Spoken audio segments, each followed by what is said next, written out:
Salam literasi, perkenalkan saya Lilis Guada dari kelas 1B6 dengan dosen pengampu Enci Vinci Watak SPD MPD. Di sini saya akan membahas materi tentang kutipan dan catatan kaki. Tujuan membuat kutipan.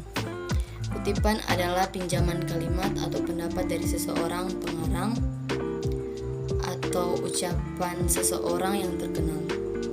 Baik terdapat dalam buku-buku maupun majalah-majalah, sangatlah membuang waktu bila sebuah keharusan yang telah diselidiki dan dibuktikan oleh seorang ahli dan sudah dibuat secara luas dalam sebuah buku atau majalah harus kembali oleh seorang penulis untuk menemukan kesimpulannya yang sama. Jenis kutipan. Menurut jenisnya, kutipan dapat dibedakan atas kutipan langsung dan tak langsung. Kutipan langsung adalah pinjaman pendapat dengan mengambil secara lengkap kata demi kata, kalimat demi kalimat dari sebuah teks asli, sebaliknya. Yang ketiga, prinsip-prinsip mengutip. Beberapa prinsip yang harus diperhatikan pada waktu membuat kutipan sebagai berikut. Yang pertama, jangan mengadakan perubahan.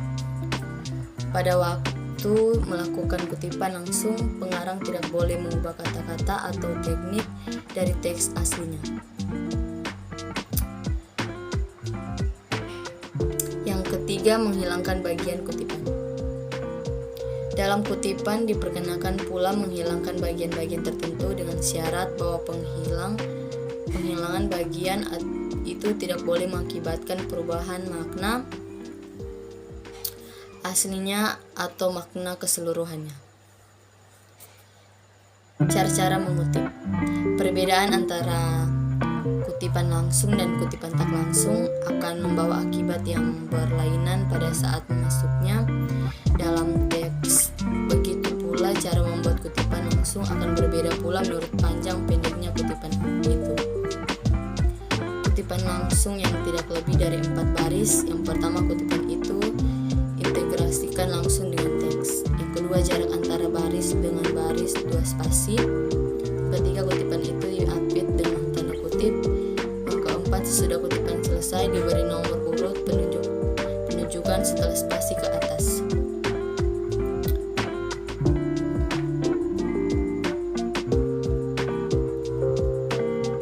Kutipan langsung yang lebih dari 4 baris. Pertama, kutipan itu dipisahkan dari teks dalam jarak 2,5 spasi. Yang kedua, jarak antara baris dengan baris kutipan 1 spasi.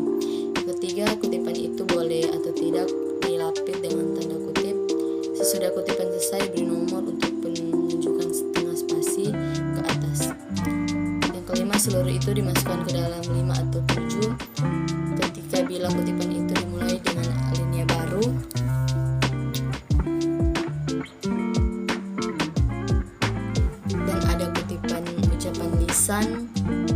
Variasi membuat kutipan, tanggung jawab penulis,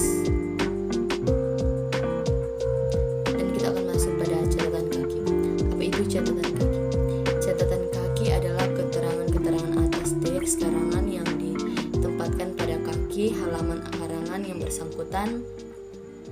Hubungan antara catatan kaki dan teks yang dijelaskan itu biasanya dinyatakan dengan nomor-nomor penunjukan yang sama, baik yang terdapat dalam teks maupun yang terdapat dalam catatan kaki itu sendiri. Selain mempergunakan nomor-nomor penunjuk, hubungan itu kadang-kadang dinyatakan dengan mempergunakan tanda asterik dan kadang dengan mempergunakan tanda salib.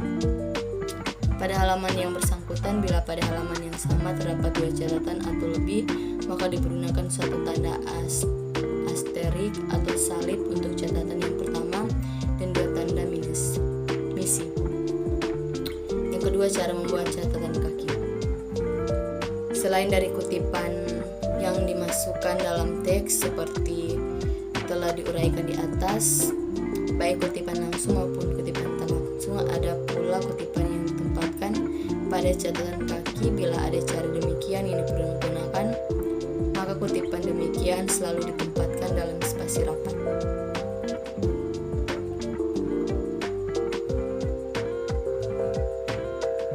Referensi pada buku dengan seorang pengarang. Yang pertama, nama pengarang ditulis lengkap, tidak dibalik karena referensi yang pertama kali. Dan yang kedua, antara nama pengarang dan judul buku dipergunakan tanda koma. Pada bibliografi dipergunakan titik. Antara judul buku dan data publikasi tidak ada titik atau koma. Yang ketiga, tempat dan tahun terbit ditempatkan dalam tanda kurung penerbit, tidak perlu diilustrasikan.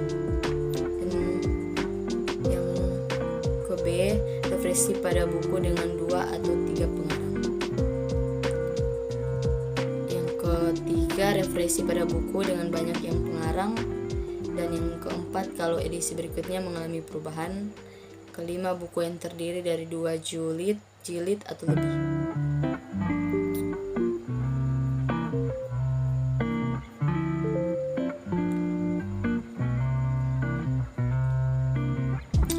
Sekian presentasi dari saya.